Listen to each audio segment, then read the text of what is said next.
Hello, what's up mga ka-J-Vlog? Welcome ulit for another video. And for today's video, i-game test natin itong isang napaka mura na tablet ngayon ni Itel, which is the Itel Vista Tab Go. So tara, pag-usapan natin.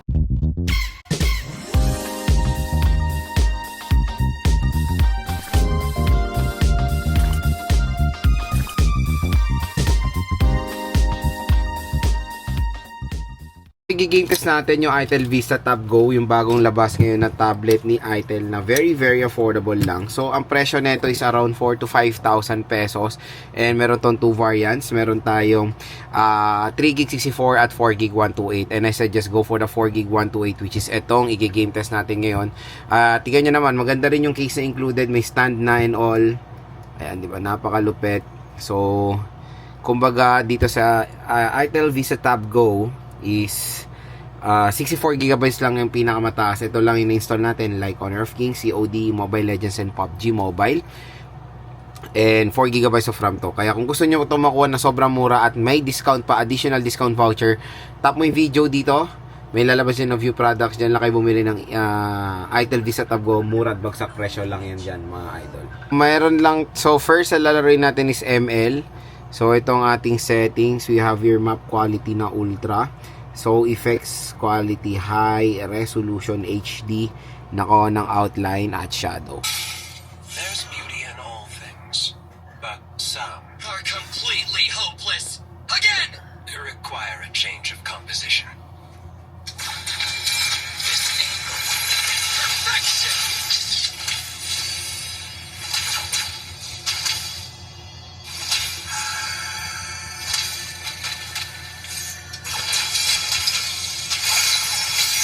People long to be seen, fear to be exposed. It is better to be feared than loved. As a quick play.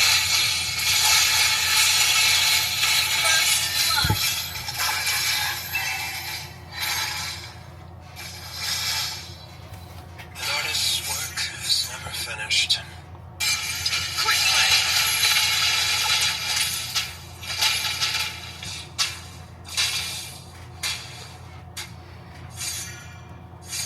So pagdating sa Mobile Legends, okay din naman ang performance dyan ni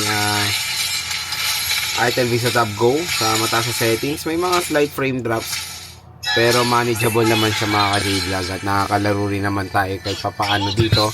So malaking tulong yung naka-stand, pero I think kahit wala naman yung stand, kaya niya naman kasi magaan naman itong si Vista Tab Go.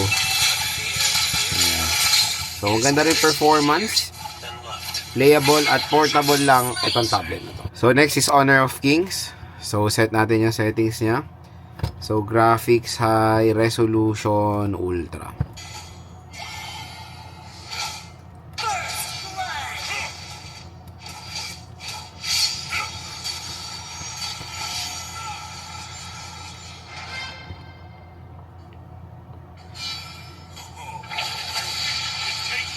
Why don't you come here and try?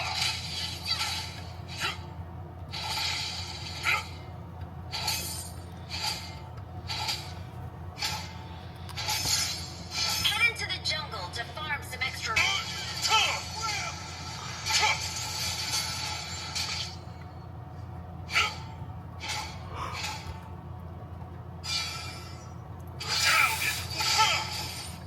Head into the jungle to farm some extra resources while waiting for the next minion wave.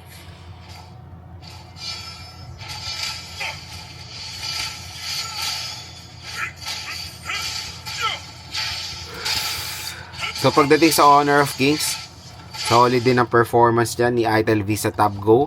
Nakakalaro naman tayo ng napaka-solid dito na wala namang ganong frame drops na experience. Sobrang solid performance, movement, okay na okay sa Itel Vista Tab Go. Next is COD. Ito yung settings natin, both battery and multiplayer.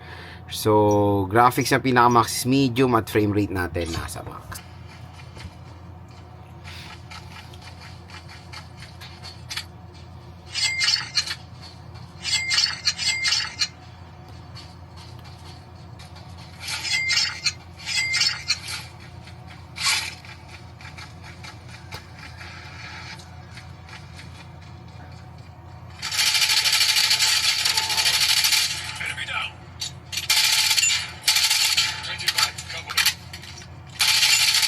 Hindi siya smooth mga idol, even sa medium graphics lang. May mga frame drops tayo from time to time, especially pag meron tayong kalaban. Pero so far, nakakalaro naman tayo, may mga frame drops lang. The safe zone.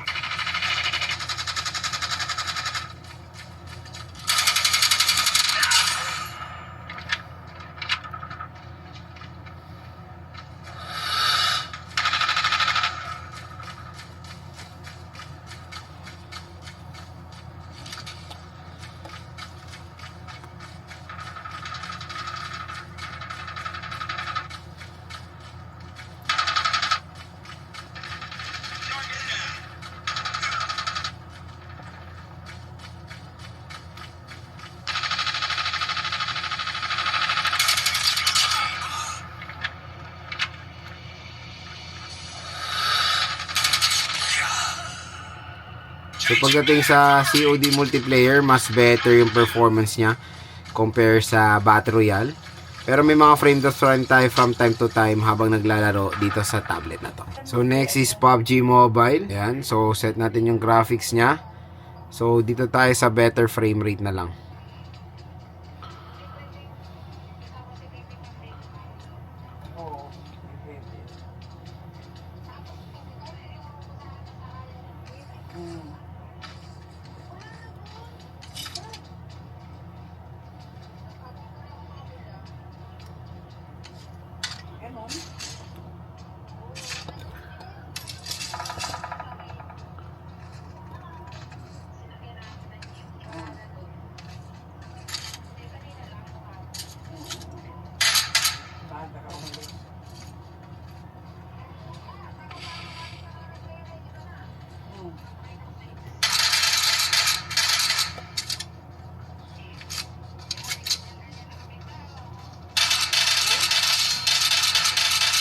Pagdating sa PUBG Mobile mga ka-J-Vlog, nakakalaro naman tayo dito sa Itel Vista Tab Go.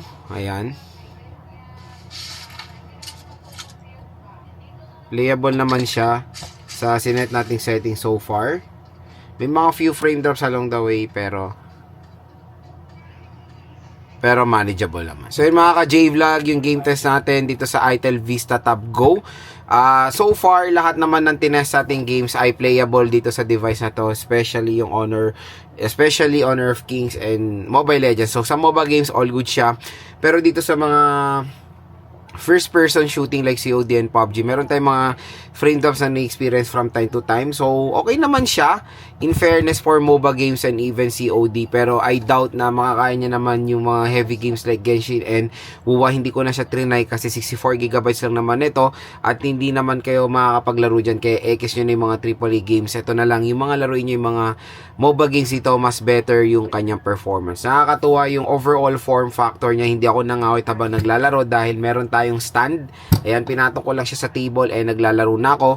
Pero kung wala naman table at gagamitin lang siya na handheld, in fairness for the portability and yung lightweight na ito, all goods naman. Paniguradong comfortable din naman kayo maglalaro dito sa Itel Vista Tab Go. Isang napakasulit na tablet ngayong 2026 at kung interested nga kayo bumili nito, tap mo yung video, view products, meron pong lalabas na link dito sa Itel Vista Tab Go. Diyan lang kayo bumili sa ating product link dahil meron pa kayong makukuha na discount voucher upon checkout. So again, kung tatanungin, pwede naman siya panglaro as long as depende na lang kung ano yung gagamitin yung games or lalaroin yung games.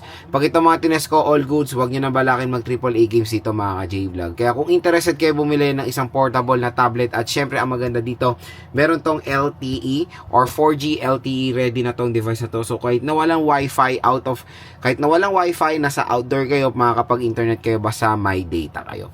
Isa to sa magandang i-recommend din na tablet ngayong 2026 sa mga consumers na naghahanap ng portable na on-the-go unit na pwede nilang gamitin panglaro.